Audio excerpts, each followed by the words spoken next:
Ladies and gentlemen, please welcome to the stage General Manager, Black Hat, Trey Ford.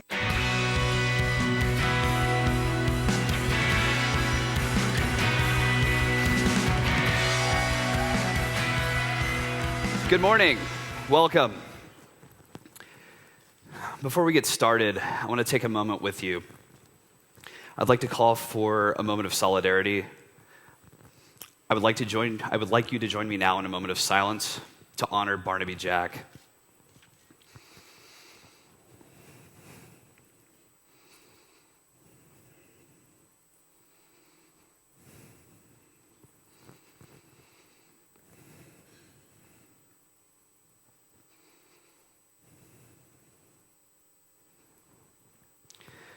Black Hat remains focused on the community. We love you guys, and that is why we're here.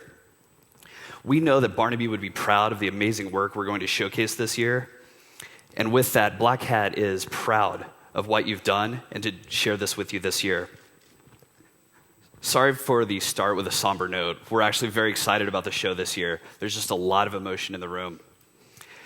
Our next speaker really does not need any kind of an introduction. I think we're all very excited to hear from the General. The time for this conversation to happen is now. Black Hat is the place for this conversation. Something we need to keep in mind is this notion that we've been nursing of a balance between security and privacy, and whether the two can coexist, and if so, how that would work. We reached out to the community. We collected questions from the Black Hat Review Board, from select members of the community. We sent those out and surveyed with you. You got that information back to us. We shared that with the General. I believe that our communities are deeply linked, the security community, the intelligence community, and I think it's time for the General to come set some facts straight. The conversation cannot continue effectively without getting some insight, some perspective, some clarity on the facts. Yeah, I think I've never sensed this level of tension or apprehension in the community since, I would say, I don't know how many people here were around for the crypto wars in the late 90s, right? I mean, that was a pretty stressful time. And that pales in comparison to what's going on now. That was, how do we export math? How do we control cryptography, the Clipper chip? You know, the government might want to listen into our phone calls. How times have changed. So I think a lot of us are wondering, like, well, what comes next, right? We're now starting to face these issues that was only been hinted at. And rumor has it that the General's a pretty busy guy, and I think it would have been easy for him to sort of duck out and not come speak to us, you know, go to a meeting. But instead, he's coming here to speak with us, not because he has to, but because he wants to. And I think that really speaks toward his integrity and his interest in engaging with us and with the community. And last year, I'd been trying to get a director of NSA to speak at DEF CON for as long as I've been doing DEF CON. And finally, one came to DEF CON last year, General Alexander. And he tried to start a conversation with us about shared values, and then how do we set the needle on civil liberties, privacy, but security. And it's never going to be a static needle. This needle is going to move around, but how do we set it? And I think he's a big believer in that technology and working with communities such as ours can lead to a more transparent and easier way of setting the needle. Because it's going to get set one way or the other. And I think what's happening here is there's this tension between offense seems to be really winning right now. I mean, offense is doing sweet. Defense, not so much. And so a lot of people are thinking, well, so what does that mean? What does that mean to my business? Well, how are you going to move forward in this environment of sort of like all-pervasive offense capabilities? And I think really this is giving us an opportunity now to finally have this conversation that we've all been wanting to have for 5 or 10 years. And I think the General wants to have that conversation as well. So I think this topic is more important than ever, and I'm just really proud that these things are going to start happening here. Trey? I think we all look forward to hearing from the General. I think we can all respect that there's a lot of things he can't share with us. I think that we have a responsibility to try to set aside hyperbole to give a very focused look at the facts. Without further ado, let's welcome General Alexander to the stage.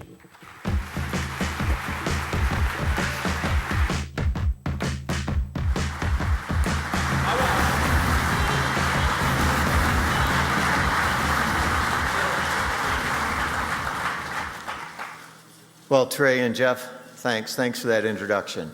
I think what they said to start out with is the reason I'm here. This is the technical foundation for our world's communications, you folks right here. And the issue that stands before us today is one of what do we do next? How do we start this discussion on defending our nation and protecting our civil liberties and privacy? The reason I'm here is because you may have some ideas of how we can do it better. We need to hear those ideas. But equally important, from my perspective, is that you get the facts. And so what I'm going to do today is try to lay out those facts. Now, as Trey or Jeff said, there are good reasons why some of this is classified and why some of it is stuff that we just don't put out there.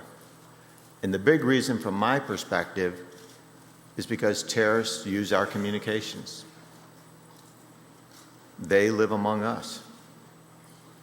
How do we come up with a program to stop terrorism and to protect our civil liberties and privacy? This is perhaps one of the biggest issues facing our country today. I also want you to get a sense for the people at the National Security Agency. It has been the greatest honor and privilege of my life to lead these noble folks. They're the ones, and you'll get a little bit of sense of what they've done for our country over the past 8 years while I've been there. And their reputation is tarnished because all the facts aren't on the table. But you can help us articulate the facts properly. I will answer every question to the fullest extent possible. And I promise you the truth. What we know, what we're doing, and what I cannot tell you because we don't want to jeopardize our future defense. What we're going to do in this briefing is give you the facts on these programs, the business record, FISA, on FAA 702, on what we've done to stop terrorist attacks, address some of the problems that we see out there with inaccurate statements, and talk about where do we go from here. That's where you come in. We need to hear from you because the tools and the things we use are very much the same as the tools that many of you use in securing networks.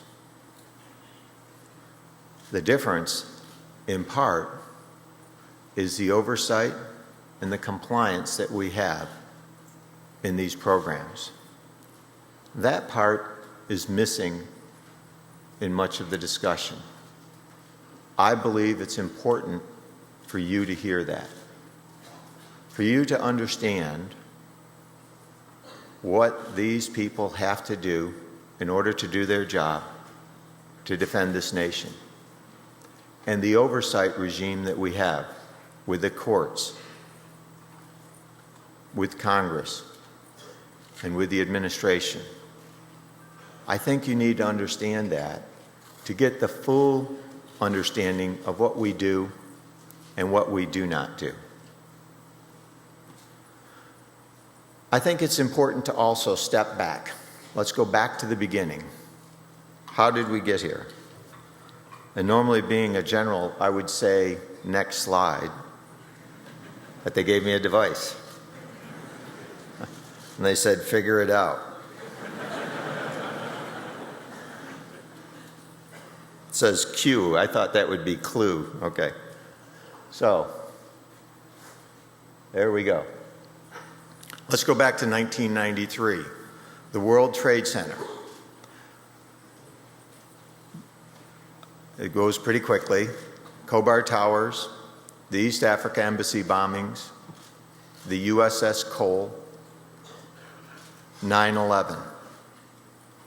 Al-Qaeda on the ones on the bottom there, throughout, Khalid Sheikh Mohammed helped fund the first World Trade Center and was the mastermind behind 9/11.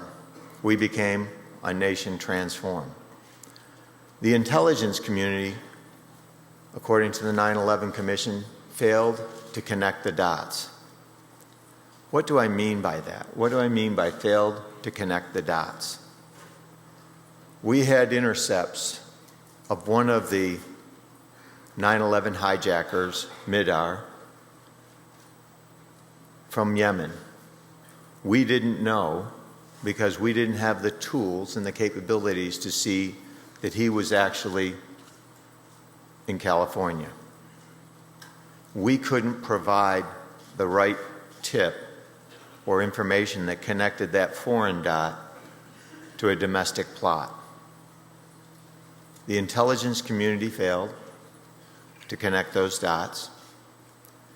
And now what we're doing is putting into existence these programs. But I think in order to understand, so how do we actually use these programs? From my perspective, it's important to first understand the people at the National Security Agency, what they do and how they do it. So from my perspective, the best first thing is to step back and say, what did they do during this time period? What are they doing? And so our job is defending this country, saving lives, supporting our troops in combat. And when you think about our soldiers, sailors, airmen, and Marine that were in Iraq and in Afghanistan, it is our responsibility, along with the rest of the intelligence community, to provide the information that they need to survive, to go after the enemy. What you see on this slide is one of those tools that we brought to bear. This is a technical tool. What's not shown on the slide is the thousands of NSA personnel who volunteered to go forward. Over 6,000 NSA employees have gone to Afghanistan and Iraq. 20 of those cryptologists paid the ultimate price to ensure our troops had the intelligence they need. That's a noble purpose. That's what these people do. And you can see the impact. And for me, it was an honor and privilege to work with these folks. The time and the effort that they spent. Our discussions with General Dave Petraeus, General Stan McChrystal, Ray Odierno, Lloyd Austin, and Admiral Bill Craven. Our job was to provide that intelligence that they need and the timeliness that they needed it to help them go after the adversary. And you can see the significant drop that occurred as we implemented those capabilities in Iraq and our troops went forward. This is absolutely superb. The mindset of these people is foreign intelligence to save lives, our military, our civilian. That is a true noble effort.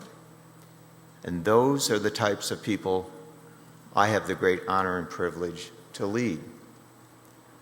But the discussion today has to take that next step. Well, what about counterterrorism?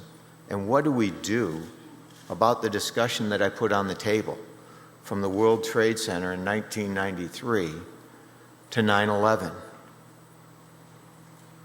What now? We failed to connect the dots. And so, we had to come up with a way of helping to stop the attack. Our government, Congress, the administration, and the courts all joined together to come up with programs that would meet our Constitution and help us connect those dots. I think it's important to understand the strict oversight that goes in on these programs. Because the assumption is that people are out there just wheeling and dealing. And nothing could be further from the truth. We have tremendous oversight and compliance in these programs. Auditability.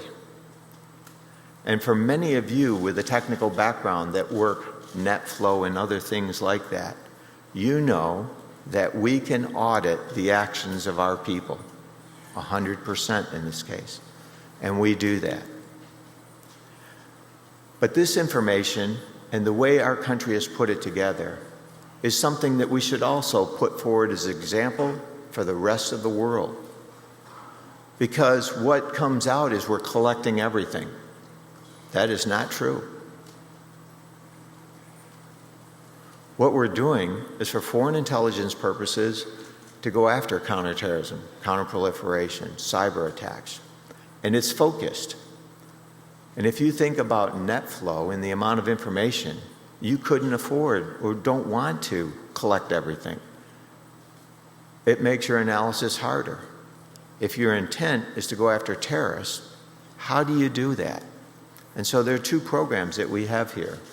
A metadata program, one that helps us connect the dots in the least intrusive way that we can, and the FAA 702 or Section 702 authority, which allows us to go after content. I'm going to go into each of these in detail. But I wanted to put out one thing that's important. Industry just doesn't dump stuff to us and say, hey, here's some interesting facts. They are compelled by a court order to comply. They are compelled by a court order to comply, where all three branches of our government have come together. Think about the lawful intercept program that we have here. I think this is a standard for other countries because we have the court overseeing it, we have Congress overseeing it, and we have the administration, and I'll go into all the different parts of the administration that oversees that. And I've heard some people say that the court is a rubber stamp. I'm on the other end of that table with federal judges. And anybody here who's been up against a federal judge knows that these are people with tremendous legal experience that don't take any, I'm trying to think of a word here, from even a 4-star general. They want to make sure that what we're doing comports with the Constitution and the law. And they are dead serious on it. These are folks that have given their whole lives to our nation's judiciary system. These are folks who know they're probably not going to go to the Supreme Court, but they want to do something for our nation. These are tremendous judges. They aren't a rubber stamp. And I've been in front of that court a number of times. I can tell you from the wire brushings that I've received, they are not a rubber stamp. Let's go into the details of these programs. Press the button.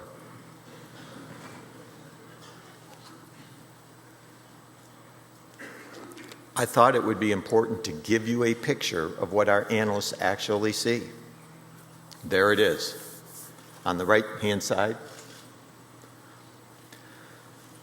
This is for counterterrorism purposes, a program that is designed to go after communications of foreign terrorist organizations to help us connect those dots from a foreign actor to someone who may be in the United States trying to do us harm.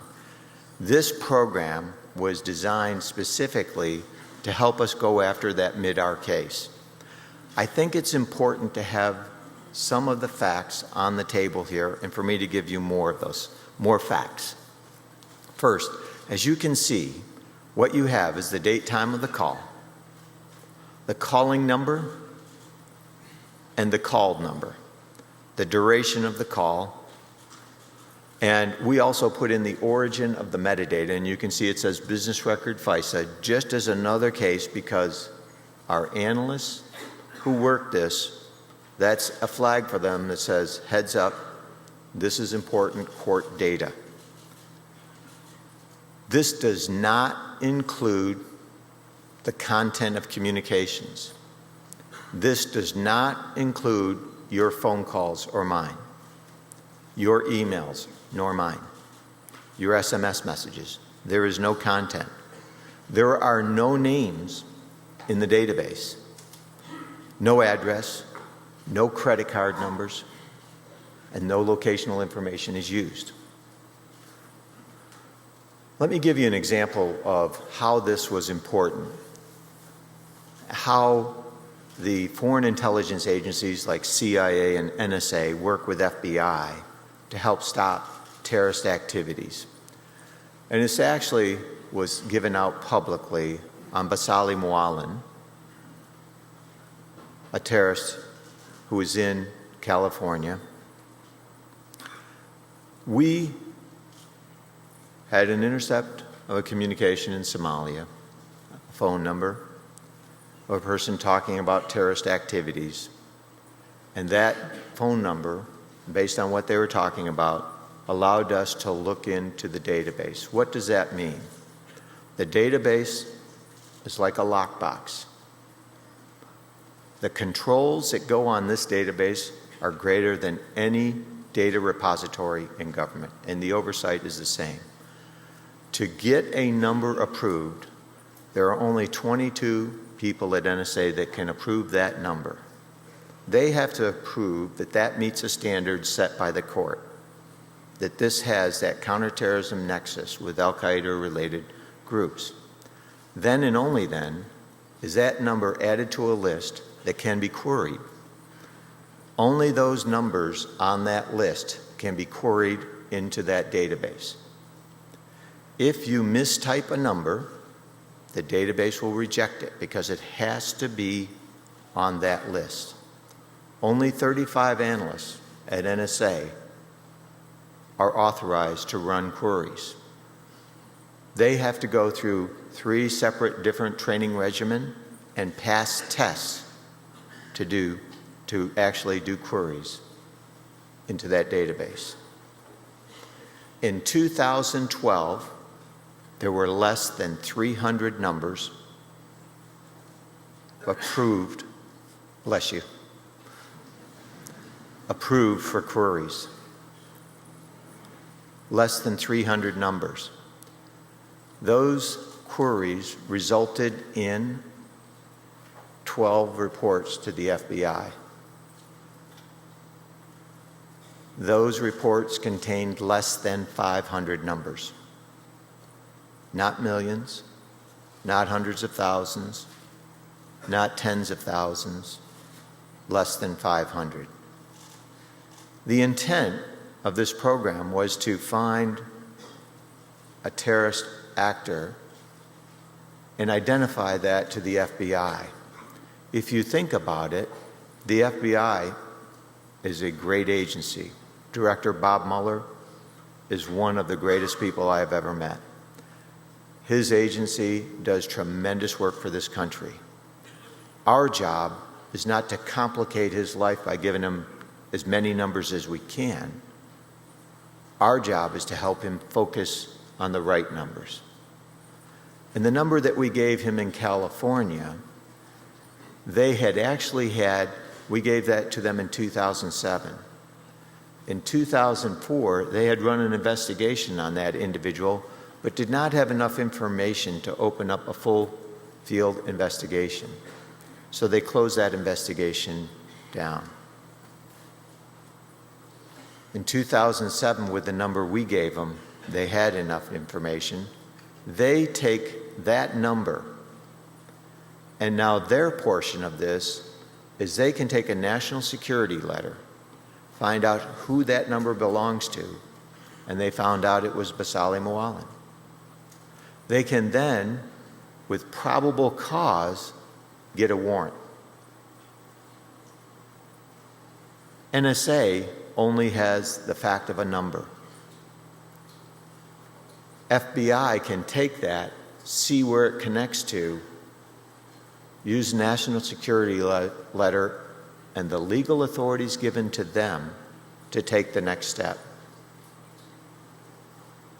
That resulted in the capture of Bazali Mwalin for material support to terrorism and several co-conspirators. The other program that I would like to talk to is the one we refer to sometimes as PRISM, but PRISM is part of it. It's the FAA 702 authority. This is for foreign intelligence purposes. This is content. This is not targeting U.S. persons. This is targeting threats overseas. This is our lawful intercept program, which is analogous to many other countries around the world. They compel service providers to provide information just as we do. But I mentioned earlier, we have, I believe, a great standard when we look at the court, Congress, and the administration all looking at what we do on each of these. I should mention on the previous slide 100% auditability. So let me just go back to that. I didn't give you that part, and I promised I would, so I don't want you to think I left that out. 100% auditability. Well, that was quick. So maybe there is a no going back. So on this program, 100% auditability on every query that we make. And that is overseen by our Inspector General, our General Counsel. In 2009, in our discussions with the President, when he first came on board, we talked to him about these programs. And the issue was, how do we know the compliance is there and what more could we do? We stood up, working with the committees in Congress, a directorate of compliance. This directorate of compliance is headed by legal professionals and information specialists that can look at everything that we do in these programs and ensure they comport with the court orders. But we also have oversight from the Director of National Intelligence, General Counsel, and IG, from the Defense Department, from the Department of Justice, from the White House, from Congress, the Intel committees, and from the courts. Our people have to take courses and pass exams to use this data.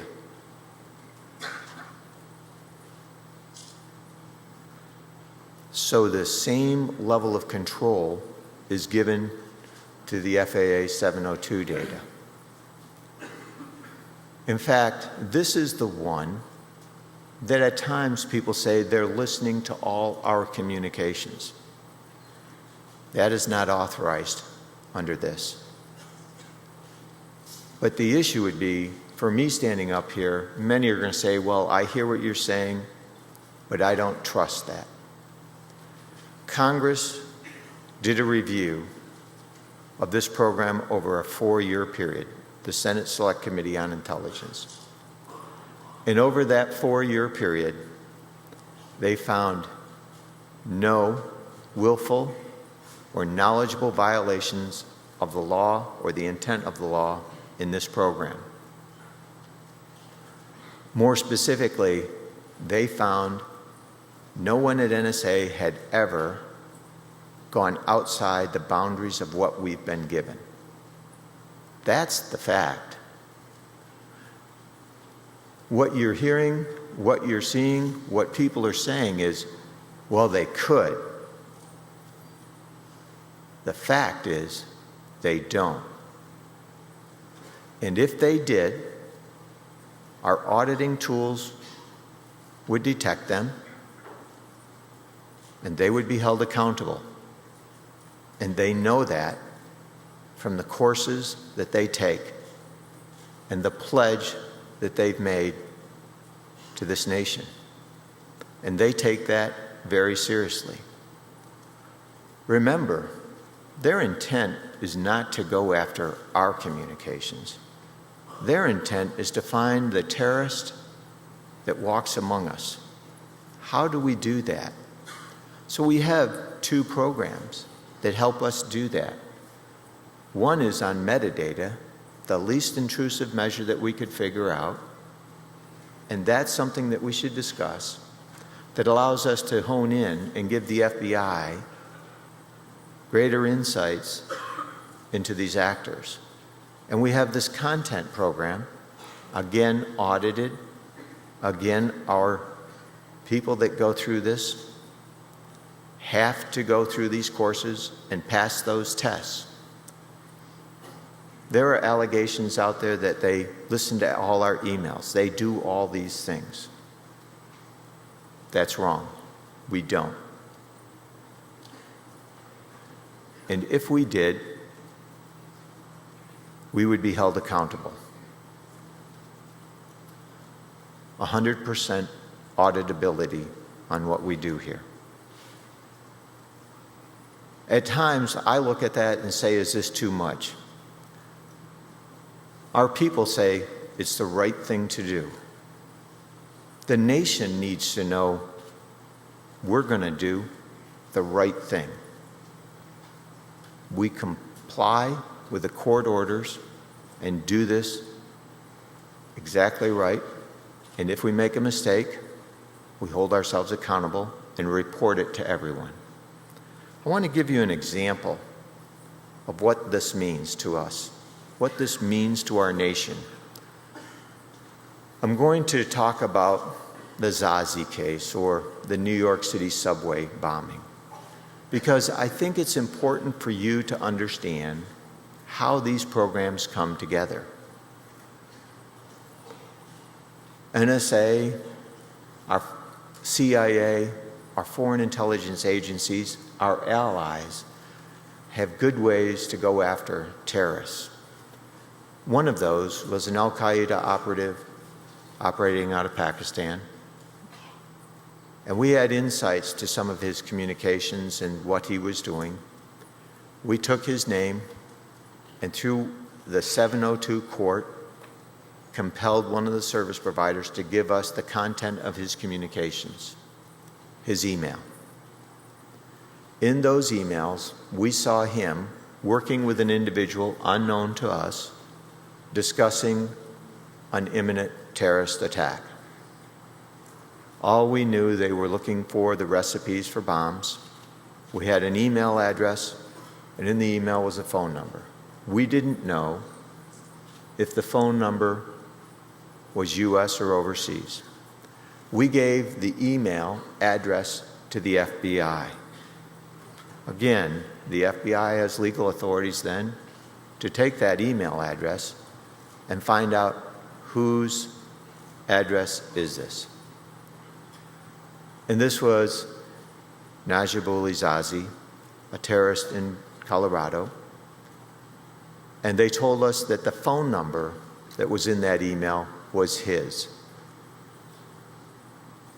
We used that phone number to go into the business records FISA data because it had nexus to an Al-Qaeda related operation. We found the first connection from that phone number in Colorado to an unknown phone number to the FBI in New York City. But the important thing was that phone number in New York City also was talking to another terrorist-related actor. And on another layer out to yet another terrorist. That helped us tell the FBI that number in New York City is really important. That number was Addis Metajunin. Time was of the essence in this case. You may recall that Zazi was driving across the country to conduct the attack. We intercepted this around the 6th of September, and the attack was supposed to occur by 14 September. The FBI has to put these pieces together based on our input, what they get from Customs and Border Patrol, what they get from other intelligence agencies and law enforcement, and figure out what's going on. They are superb. They stopped this attack. This would have been the biggest attack in the United States since 9/11. It came, the initial tip came from the PRISM FAA 702 data. The business record FISA is a tool that also adds value, but it can only add value in the United States. So what does that mean? What have these capabilities done? We have talked about 54 different terrorist-related activities. I put them up here so that you can see what we've been able to do. These are facts. This is a partnership between our foreign intelligence agencies and the FBI, between our country and our allies. We stopped 13 related terrorist activities in the United States and 25 more in Europe.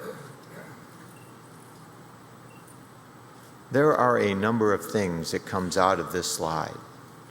First, the business record FISA can only help in those that are in the United States.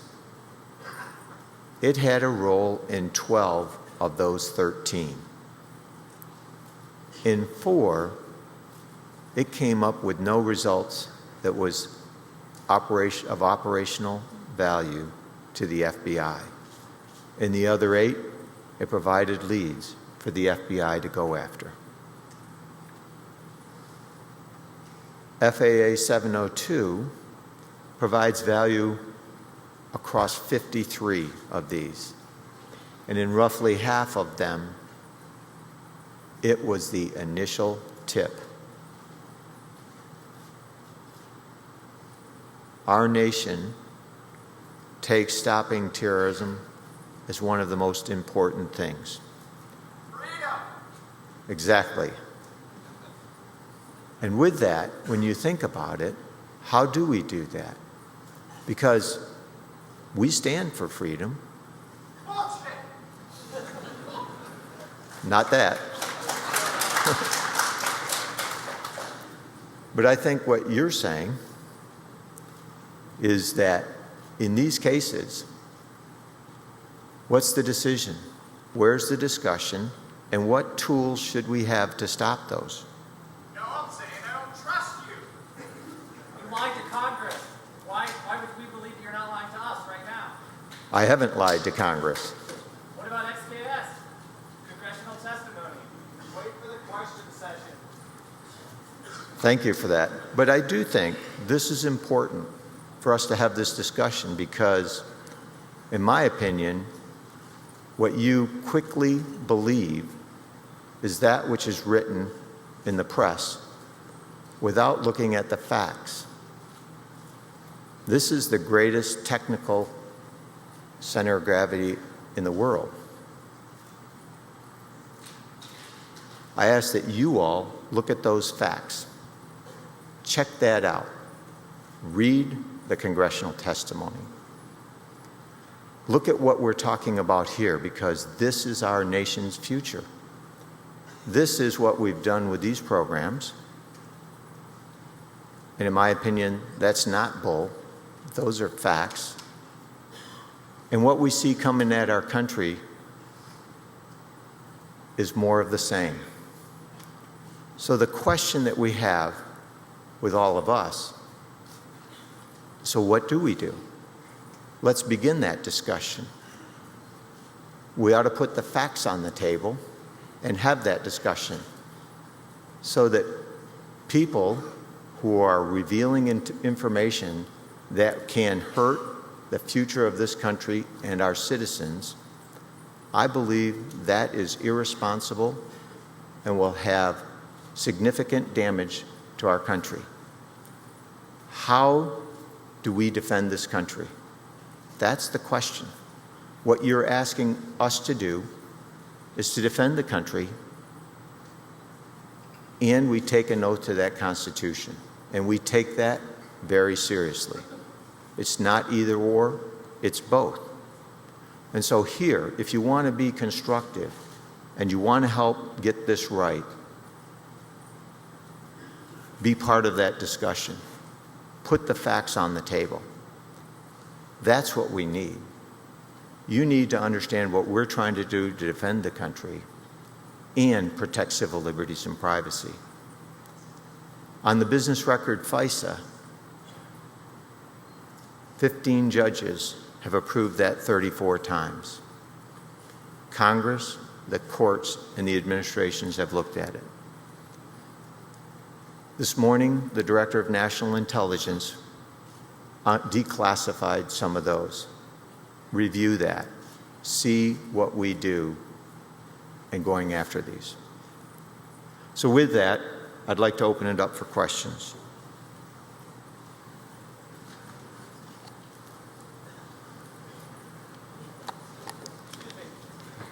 So obviously you have a lot of intelligence capabilities, analysis capabilities. Why do so many parts of the world want to attack us? Forgive me, guys. Generally speaking, we provide the keynote the opportunity to determine if he wants to accept questions from the audience or to receive them in an organized manner. We reached out to the community to try to gather those, to organize those. We weighed them, we ranked them. This is not canned. The general doesn't know what we're throwing at him, but I want to make sure that we're asking your questions for you. We've got a very limited amount of time. If I could, though, please. I have no problem answering yours. that question because I think that's a great question. Why? Repeat the question. So the question that was asked was, so why do countries want to attack us? Why does Al-Qaeda want to attack us? Why do we stand in the way of them reaching their objective? And I think you should look at what they're trying to create, a caliphate. They believe that the Middle East should be run under the Islamic law, Sharia form of law, and that everybody should comply with that form of law. And that we, the United States, working in the Middle East, have stood in their way. They want to attack us. They want to attack us because we're bombing them. Go ahead. So it is interesting that when you look at it, go back to the facts of '93, the World Trade Center, the coal. Look at the East Africa embassy bombings. Look at 9/11. And so that's what we face. Go ahead. General, the top-rated question was question number 7 on the survey. Do you think our national security intelligence and monitoring initiatives negatively impacts our innovative domestic companies' ability to adequately grow in foreign markets over fears of backdoors or covert access? More directly, is the NSA making U.S. companies less competitive? That's a great question. So from my perspective, I think it's important that we put the facts on the table of what lawful intercept is and what these companies are compelled to comply with. And every country has lawful intercept, or almost every country has lawful intercept programs that compel companies to provide information. The difference from my perspective is the oversight by the courts, Congress, and the administration in ensuring that we do this right. Go ahead. There was a great question posed yesterday. I would like to echo that. There was a clear difference between the NSA cannot and the NSA will not. It's a discretionary or it's a preventative control. So there are both. I think there are technical things that we can do to limit our collection, and we do that.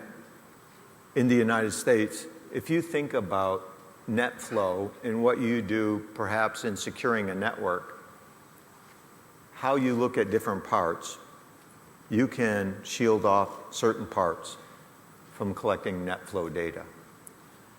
We do the same thing to ensure we comply with the law. So the domestic communications we can technically take off. But there has to be another set of standards, because the reality is communications oftentimes are international. What happens if we run into a U.S. person's communications?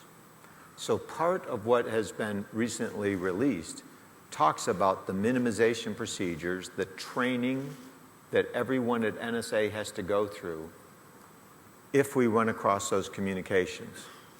And we hold our people accountable to doing that exactly right.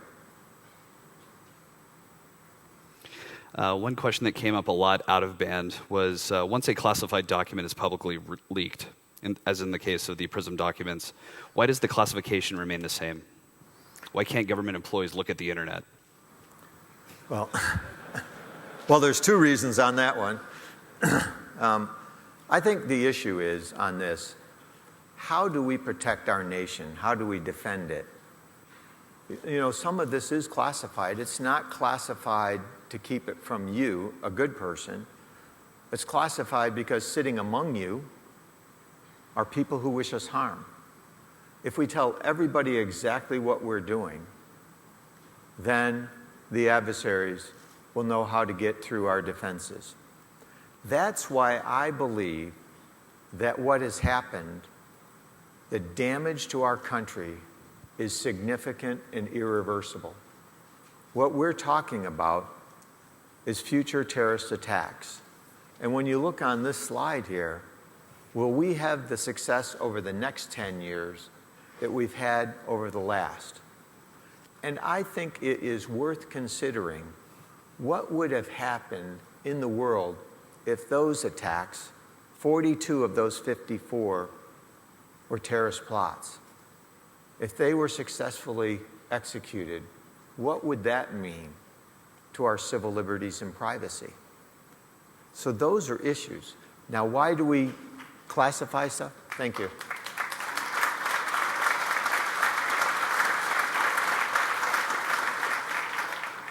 Go ahead.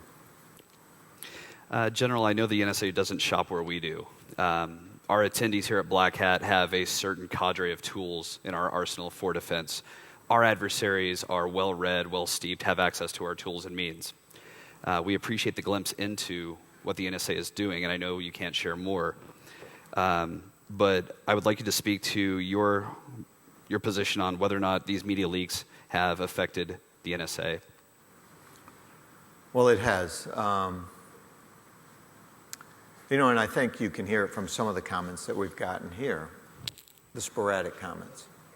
You see, think about people who are willing to go forward to Iraq and Afghanistan to help ensure our soldiers, sailors, airmen, Marine, and the civilians get the intelligence that they need.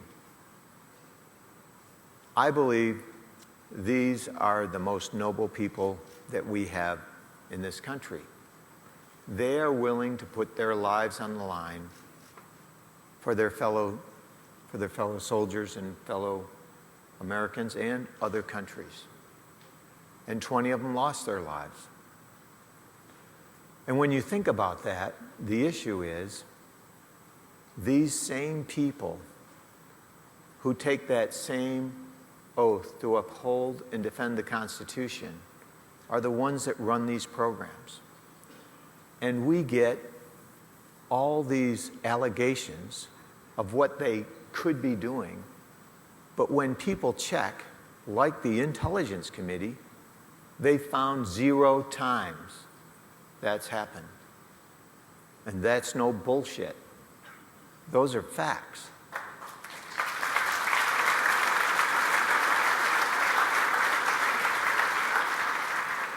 Please don't put that out in open press. Just that one word.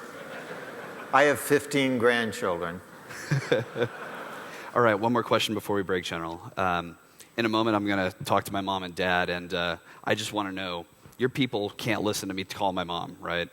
That's correct. Okay. And now there's 2 parts to that. That's a yes or no question. And I think it's one. You're great. I think here's the issue as you put that out there. One, we have technical controls to limit that. And then we have policy. So the technical is they can't. I asked the same thing about my daughters. I have 4 daughters. Can I go and intercept their emails? No. Can you? And the reason you may be able to. But the technical limitations are in there. Now, people who try to circumvent that, there's also 100% auditing. So when you put in my daughter at x.com, and an auditor then looks and says, what's the foreign intelligence purpose of this query? And the analyst putting that in has to state that and show that what they're doing meets that standard. Is it Trey Terrace? You're on Black Hat. Thanks. Trey's a good person. No well, I guess. I hope. No terrorist associate. So the issue really becomes the issue that I would ask you to look at. And all of those that find what we're doing that should be limited more, my comment is help us defend the country and come up with a better solution. You're the greatest gathering of technical talent anywhere in the world. If we can make this better, the whole reason I came here was to ask you to help us make it better. And if you disagree with what we're doing, then you should help twice as much. Read the Constitution. I have. You should too.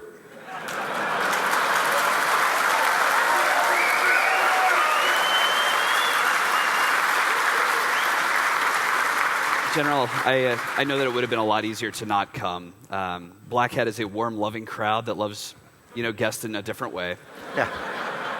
But thank you so much for coming out. Thank you.